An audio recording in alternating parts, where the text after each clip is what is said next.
കാറ്റത്തെ കിളിക്കൂട് സീരിയലിലേക്ക് എല്ലാവർക്കും സ്വാഗതം. ഈ ചാനൽ ഇഷ്ടപ്പെട്ട ലൈക്ക് ചെയ്യുക, സബ്സ്ക്രൈബ് ചെയ്യുക. നിധി ഓരോന്ന് പറഞ്ഞ് എല്ലാവരെയും വശത്താക്കുകയാണെന്ന് പറയുകയാണ് സുധീഷ്. അത് എന്ത് കാര്യം കൊണ്ടെന്നാണോ? എന്നെ മാത്രം ഇഷ്ടമില്ല, നിങ്ങളെല്ലാവരെയും ഇഷ്ടമാണല്ലോ. അത് അവൾക്ക് എൻ്റെ ഇഷ്ടം കൊണ്ടാണ് നിങ്ങളെല്ലാം സ്നേഹം പിടിച്ച് പറ്റുന്നത്. അത് നിങ്ങൾക്ക് ഇതുവരെ മനസ്സിലായില്ലല്ലേ എന്ന് പറയുന്നുണ്ട്. ഇത് കേട്ടതും ഭാസ്കരൻ പറയുക, എനിക്കെല്ലാം മനസ്സിലായി. അന്ന് കടലിൽ പോയപ്പോഴത്തേക്ക് എന്തായിരുന്നു നിങ്ങളെ ഓട്ടവും ചാട്ടമൊക്കെ. അത് ഞാൻ ഇപ്പം വിചാരിക്കുക ഇനി ഒരിക്കൽ കൂടെ പോകണമെന്ന്. നിധിയുടെ അടുത്തൊന്ന് ചോദിക്കണം. അത് നികേഷ് വിചാരിച്ചേ നടക്കുകയുള്ളൂ, ചോദിച്ചാലേ പോകാൻ പറ്റുള്ളൂ എന്നൊക്കെ പറയുന്നുണ്ട്. അങ്ങനെ അവരെല്ലാവരും കൂടെ വീണ്ടും പറയുന്നുണ്ട് സുധീഷിൻ്റെ അടുത്ത്, ഇനി നീ ഓരോന്ന് പറഞ്ഞ് കുളമാക്കണ്ട, നമ്മളാണെങ്കിൽ എന്തെങ്കിലും ചെയ്തോളാം. ഓരോ കാര്യം എന്തെങ്കിലും പറഞ്ഞ് വന്നാൽ നീ അത് കുളമാക്കി കൈ തരും, അതാണ് നിൻ്റെ സ്വഭാവം. അതുകൊണ്ട് നീ ഒന്നും മിണ്ടാതിരുന്നാൽ മതി, ഞങ്ങൾ സംസാരിച്ചോളാം എന്ന് പറയുന്നുണ്ട്. അങ്ങനെ നികേഷ് പറയുന്നുണ്ട്, നമുക്ക് അന്ന് കടലിൽ പോയതുപോലെ നമുക്ക് എല്ലാവർക്കും കൂടെ ഒരു പ്രാവശ്യം കൂടെ പോയാലോ എന്നൊക്കെ ചോദിക്കുന്നുണ്ട്. അതിനെന്താ, നമുക്കിനി പോവാമല്ലോ, എങ്കിൽ നമുക്ക് ഈ ആഴ്ച തന്നെ പോവാം കേട്ടോ എന്നൊക്കെ പറഞ്ഞ് അവർ പോവാൻ റെഡിയാവുക. അങ്ങനെ പോവാൻ നേരത്തെ പറയുക, അവിടെ പോകുമ്പോഴത്തേക്കും അന്നത്തെ പോലെ ഞങ്ങളെ ഇട്ടിട്ട് ഐസ്ക്രീം കുടിക്കാൻ പോവല്ലേ കേട്ടോ എന്നൊക്കെ പറയുന്നുണ്ട്. അതെന്താ മോളെ അങ്ങനെ പറഞ്ഞത്? ഇല്ല, എനിക്ക് തോന്നി ഞങ്ങളെ ഒഴിവാക്കാൻ വേണ്ടി ഇങ്ങനെയൊക്കെ കാണിച്ചതാണെന്നാണ് എനിക്ക് മനസ്സിലായത്.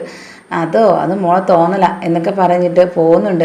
അങ്ങനെ വീണ്ടും കടൽപ്പുറത്തിരുത്തി എല്ലാവരിടത്തും ഇരിക്കാൻ പറഞ്ഞിട്ട് ഇരുത്തുക നിധി. എന്നിട്ട് കടപ്പുറത്ത് വെച്ച് പറയുന്നുണ്ട്, നമുക്കൊരു കാര്യം ചെയ്യാമല്ലോ, നമുക്ക് അങ്ങോട്ട് ഓടിയൊക്കെ കളിച്ചാലോ എന്നൊക്കെ ചോദിക്കുന്നുണ്ട്. അതിനെന്താ, നമുക്ക് കളിക്കാമല്ലോ. അങ്ങനെ എല്ലാവരും കൂടെ കളിക്കാൻ വേണ്ടി ഇന്നപ്പോഴത്തേക്ക് സുഭാഷ് പറഞ്ഞു, ഇല്ല ഞാൻ വരുന്നില്ല. നിധി ചോദിച്ചു, ഞാൻ പോട്ടെ എന്ന് ചോദിച്ചപ്പോൾ നിധിയുടെ അടുത്ത് പറഞ്ഞു, പോകണം, സൂക്ഷിച്ച് പോകണമെന്ന്. ഇത് കേട്ടത് സുധീഷിന് സന്തോഷമായി. സുധീഷാണെങ്കിൽ നിധിയെ തന്നെ നോക്കിക്കൊണ്ടാണ് നടക്കുന്നതും, അതുപോലെ തന്നെ നിധി വീഴാൻ പോകുന്നത് പിടിക്കുന്നതും, കടൽ തിരകൾ വരുമ്പോഴത്തേക്കും കൈ പിടിച്ച് നിധിയെ നടത്തിപ്പിക്കുന്നതും ഇതൊക്കെ കണ്ടിട്ട് സുഭാഷ് സ്നേഹത്തോടെ നോക്കിയിരിക്കുന്നുണ്ട്. എന്തായാലും ഇവർ ഒന്നിച്ചാൽ മതിയായിരുന്നു എന്നൊക്കെ ചിന്തയായിരുന്നു. ആ സമയത്താണ് നികേഷ് അവിടെ നിന്ന് അവരോടുത്ത് കളിക്കുന്നത് വേണ്ടത്. എന്തായാലും നീ അവരടുത്ത് കളിക്കണ്ട, ഒരുമിച്ചിരിക്കട്ടെ എന്നൊക്കെ പറഞ്ഞിട്ട് സുഭാഷ് വിളിച്ചിട്ട് പോകുന്നുണ്ട്. അങ്ങനെ ഐസ്ക്രീം കുടിക്കാനും ജ്യൂസ് കുടിച്ചിട്ടും വരാമെന്ന് പറഞ്ഞിട്ടാണ് പോകുന്നത്. ഈ സമയത്ത് നിധി പറയുക, എന്താ അവൻ ഇവിടെ നിന്ന് നിൽക്കുമായിരുന്നല്ലോ, നിങ്ങൾ എവിടെ പോവുക?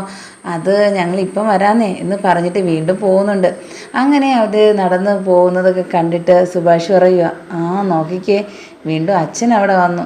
അങ്ങനെയാണെങ്കിൽ ഭാസ്കരനാണെങ്കിൽ നോക്കിയപ്പോഴത്തേക്കും അവരവിടെ നടക്കുന്നത് കണ്ടപ്പോഴത്തേക്കും അവരെടുത്ത് വന്ന് നിധിയുടെ അടുത്ത് പണ്ടത്തെ കാലത്തെക്കുറിച്ചും അതുപോലെ തന്നെ മറീന ബീച്ചിനെ കുറിച്ചൊക്കെ ഇങ്ങനെ പറഞ്ഞുകൊണ്ടിരിക്കുക. ഇത് കേട്ട് സുധീഷ് പറയുക, ശല്യം ചെയ്യാൻ വേണ്ടി വന്നിരിക്കുമോ അച്ഛൻ, ഞങ്ങൾക്ക് വേറെ ജോലിയില്ലേ എന്നൊക്കെ പറഞ്ഞിട്ട് നിന്നപ്പോഴത്തേക്കുമാണ് സുഭാഷ് വന്ന് വീണ്ടും ഭാസ്കരനെ വിളിച്ചുകൊണ്ട് പോകുന്നത്.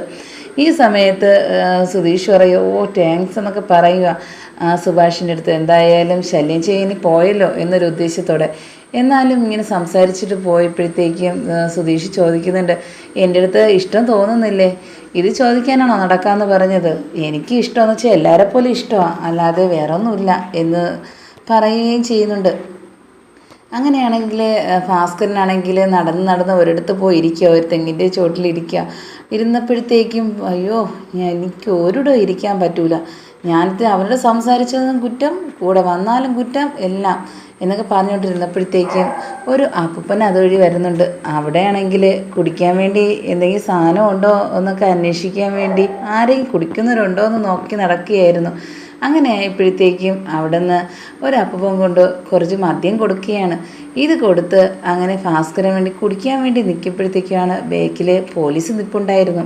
അത് ഭാസ്കരൻ കണ്ടില്ല.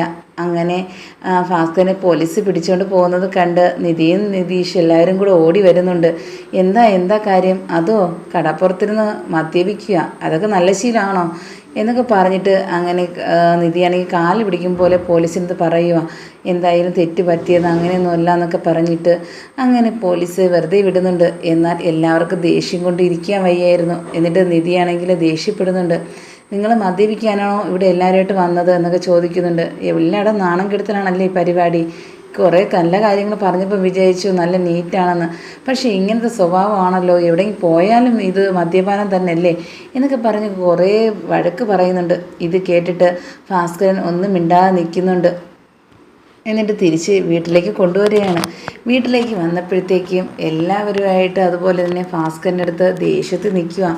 എന്ത് പറഞ്ഞിരുന്നാലും മനസ്സിലാകില്ല. ഓരോ കാര്യത്തിനും നല്ല കാര്യത്തിന് പോയിരുന്നാലും മദ്യം, എന്ത് ചെയ്താലും മദ്യം എന്നൊക്കെ പറഞ്ഞിട്ട് സുഭാഷ് കുറേ വഴക്ക് പറയുന്നുണ്ട്. ഇത് കേട്ടത് ഭാസ്കരൻ പറയുക, നിങ്ങളെന്നെ കുറ്റം പറയാനാണോ വീണ്ടും വന്നത്? എങ്കിലും നിങ്ങൾ ആ സമയത്ത് പറയാത്തെന്താ? എനിക്ക് പറ്റില്ല എന്ന് പറയാത്തെന്താ? എൻ്റെ ആരുമല്ല എന്ന് പറയാത്തെന്താ? എന്നെ രക്ഷിച്ച് കൊണ്ടുവന്നിട്ട് ഇപ്പോൾ എന്നെക്കുറിച്ച് കുറ്റം പറയുന്നോ? നിങ്ങൾ തന്നെ ഈ വീട്ടിലെ മുഴുവൻ പ്രശ്നം, ഒരിക്കലും നന്നാവില്ല എന്നൊക്കെ പറഞ്ഞ് സുധീഷ് വീണ്ടും വഴക്ക് പറയുന്നുണ്ട്.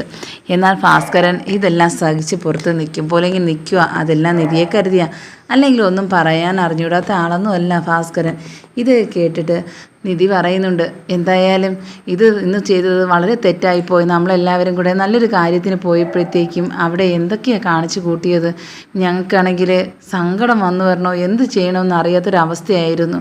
അപ്പോഴത്തേക്ക് നികേഷ് പറയുക, ഇയാളെ കൊണ്ട് ഒരിടവും പോകണ ഇഷ്ടമില്ല. ഇത് കൊണ്ടുപോയപ്പോൾ മനസ്സിലായല്ലോ ചേച്ചി, ഇനി എവിടെ പോയിരുന്നാലും ഇയാളെ കൊണ്ടുപോകരുത് എന്നൊക്കെ പറയുന്നുണ്ട്. ഇത് കേട്ടതും ഭാസ്കരൻ പറയുക, നീ ഇതേ പറയുമെന്ന് അറിയായിരുന്നു. നേരത്തെ നീയാണെങ്കിൽ എന്നെ വീണ്ടും അവിടെ വെച്ച് കുറ്റം പറയുന്നത് ഞാൻ കേട്ടതല്ലേ.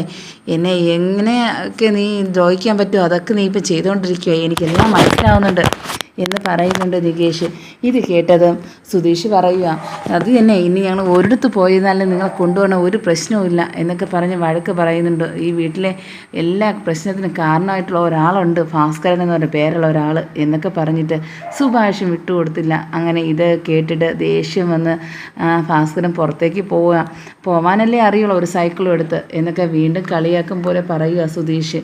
ഇത് കേട്ട ഭാസ്കരനാണെങ്കിൽ പറയുക, നിങ്ങളടുത്ത് വന്ന് നിൽക്കുന്നേക്കാളും ഞാൻ റോഡിൽ പോയിരിക്കുന്നതാണ് നല്ലത് എന്ന് പറഞ്ഞ് പുറത്തേക്ക് പോവുകയും ചെയ്യുന്നുണ്ട്.